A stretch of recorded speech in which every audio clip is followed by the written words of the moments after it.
Hi everyone, this is Victoria from Mindful Bamboo, and today I'm gonna do a quick reading for the upcoming solar eclipse in Scorpio. This is happening during new moon in Scorpio, and usually for the new moon I'm talking a lot about manifesting and bringing something new energies into your life, starting new projects, new hobbies, new habits. This time it's a little different, and not just because it's new moon in Scorpio, which is a lot about death and rebirth and the transformation, transmutation, all kinds of changes, like big time changes that are happening in our life. It's also because it's a partial solar eclipse to be exact, so it will be visible in Europe. So here in the United States, we won't be able to actually see it, but we will all feel it.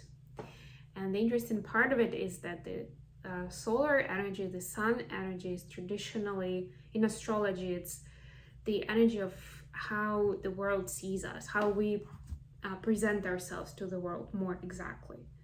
And which means that the sun sign that you were born in, that's also what it's all about. It's how other people see you, or at least it's what you are trying to show them, to be more exact, right? This is more about external representation. It's about the actions that we take, all of those wonderful things.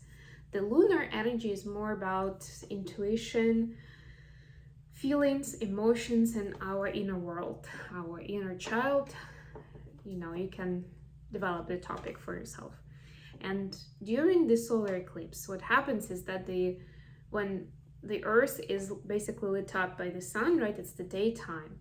Suddenly there is the shadow thrown by the moon, which means that the shadow side, the true inner feelings, emotions, and thoughts are gonna be more in focus. And because there's also a sun, they will be more visible. So you may experience a lot of triggers. Maybe some very unexpected events are gonna come around. But know that they all have very deep meaning, and it's all connected to preparing you for moving on to something bigger and better. And actually, as I'm saying it, we usually talk about eclipses in pairs, and we also call it eclipse season. So with this solar eclipse, this is the beginning of this season. Solar eclipse in Scorpio, and the end of the season is gonna come around in 2 weeks when we'll have a lunar eclipse in Taurus. So currently, these are connected to the nodes of the moon. So currently the south node of the moon is in Scorpio, the north node is in Taurus, and that's why we're talking about these two signs specifically. Right, and as a lot of you know who follow my readings, my videos, South Node is more about karma and past experiences, our history, our past. North Node is more about our future, our goals, and what we are moving towards. It's like our guidance star. It's something challenging, something new outside of our comfort zone, but something that will bring us, as we are getting closer and closer to that North Node, to our self-actualization, in alignment with the North Node. We are getting more emotionally fulfilled. We are feeling more in harmony with the world around us, outside, inside, right? We're generally much happier as we get closer to it, as we are more aligned with that path.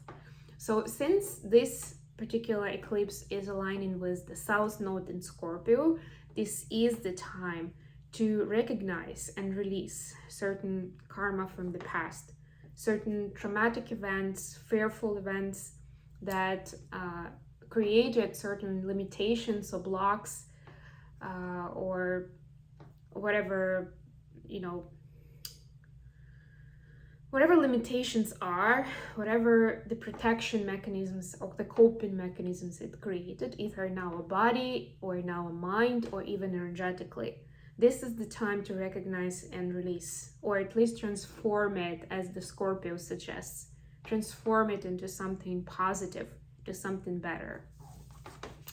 And now I'm going to do a quick reading. We'll see we'll get a bit more information of how this eclipse, this particular solar eclipse, is going to impact you, the viewer. So I'm gonna pull a few oracle cards with some messages, general messages, and then we'll get a bit more about the impact and the outcome.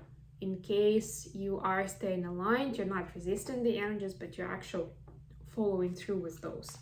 So the big important part of this kind of events, the huge events, is that usually the universe is already guiding you in a certain direction. It's already putting certain people and creating certain events on your path. It's more about you listening, seeing, noticing, right? So you can take an informed action and not just react to it like you normally would, which again brings us back to those karmic patterns that get created when we get under a lot of pain or a lot of fear.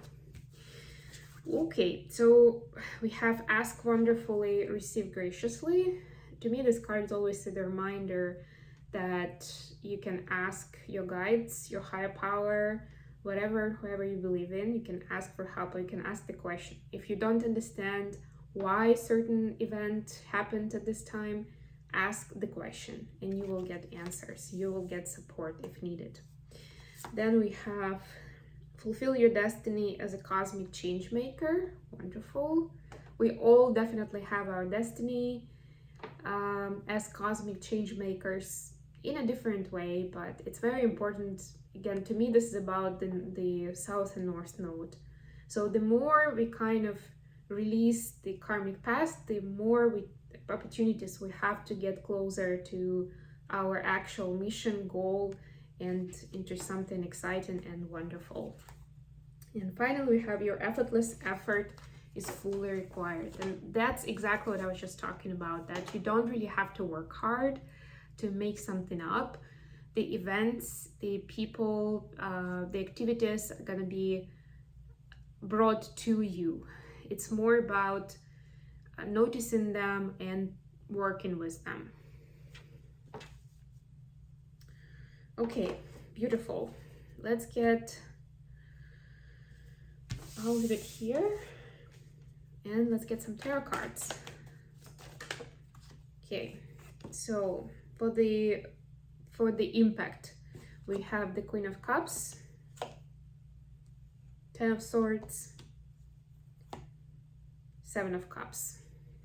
Okay, and for the outcome, possible outcome, if you're staying in alignment, what is the benefit? What's the positive impact of this eclipse? The Lovers, wonderful. Five of Swords and Page of Cups. Okay, nice. Bottom of the deck, Three of Wands. Yes, this is also the new moon energy. So it's almost, I'm getting the message that you will be manifesting during this new moon, like we all do every new moon. But this manifesting is more towards, is directly connected, or if you wish, it's synchronized with the past karma, negative karma you will be releasing, or the patterns that you will be healing, if you want to put it that way, right? So it will be kind of like, this is what I recognize, I'm healing it, and I want something very different in my life, right? And then you're manifesting what you actually want to bring about. Okay, so the current situation and what is happening. So there is, you will be, like I was saying, you will be triggered, you will be put in a situation where some confusion may arise, and painful points from the past will be, you know, the old wounds will be reopened.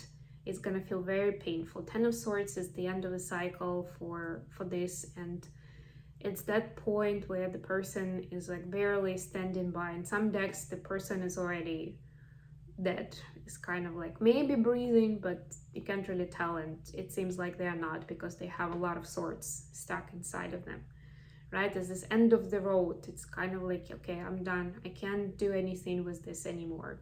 Like I can't be suffering through this any longer, and I also cannot change this particular situation for the better. So I'm supposed to release it, release this pain, release this suffering, to move on to something better. And look at that, we have the Queen of Cups here, which is a beautiful energy of self-love, emotional stability, and even emotional mastery, I would say. And it's going to be very important at this time and to notice your ability to see the events objectively, to recognize the fear, to recognize the pain, that whatever your first reaction is to what is happening is, reactional because of these emotions, these feelings. You will be able to step aside or, take a step back and recognize the situation for what it truly is and recognize the opportunity to change it into love, into kindness. Even if I was talking about it in another reading today, even if we're talking about someone specific who did you wrong, who hurt you in a major way, and it's a very objective assessment of the situation, right? It's still about treating it with love and forgiving that person, living it up to the universe and the law of karma, the law of reciprocity, to give them, whatever they deserve for what they've done. This is very, very important, not to take a grudge, not to get into an angry or fearful energy, but to stay in this loving space. And this card has shown me that you absolutely can. If these events are being shown to you at this time, it means you can heal them. You're ready for that. For the outcome, well, the Lovers, I think, speaks for itself. We have also Five of Swords and Page of Cups. So I'm seeing, actually several themes here, but try to combine them in a summary. Well, first of all, you'll be able to see what the loving choice really means. Lovers are about the choosing love, and it's not just about romantic love. It's love in a wider sense of it, right? How do we exercise love in our daily life? How do we choose with love in our heart or make decisions in whatever it is we're dealing with, right? You will get that new quality of information of how to make those decisions in a much trickier situations, right? It's easy when it's obvious, but a lot of times it's not so cut and dry. Also, you will be able to see where in those past karma situations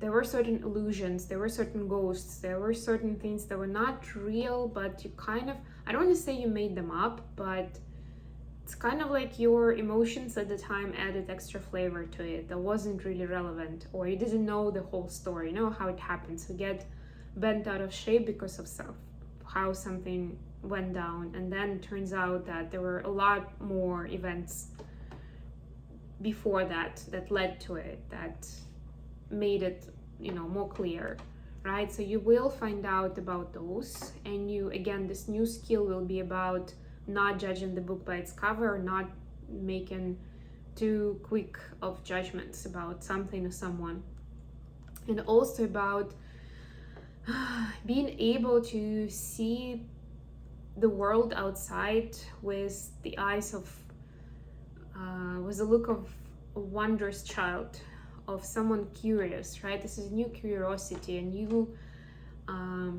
admiration of the miracle of life.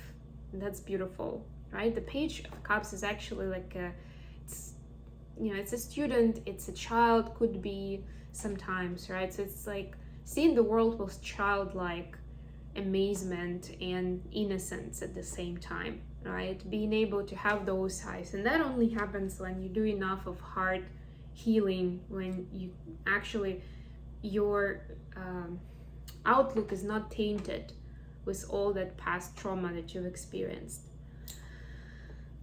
Okay, I hope this has been useful for you guys. I wish you all the best with this season of transformation with both of the eclipses. I'm excited myself because Taurus and Scorpio are both pretty important signs for my own astrological chart. And I'll do a separate reading for the lunar eclipse in Taurus that's coming up on November 8th. In the meantime, I'm gonna leave you here and say bye. Bye, everyone.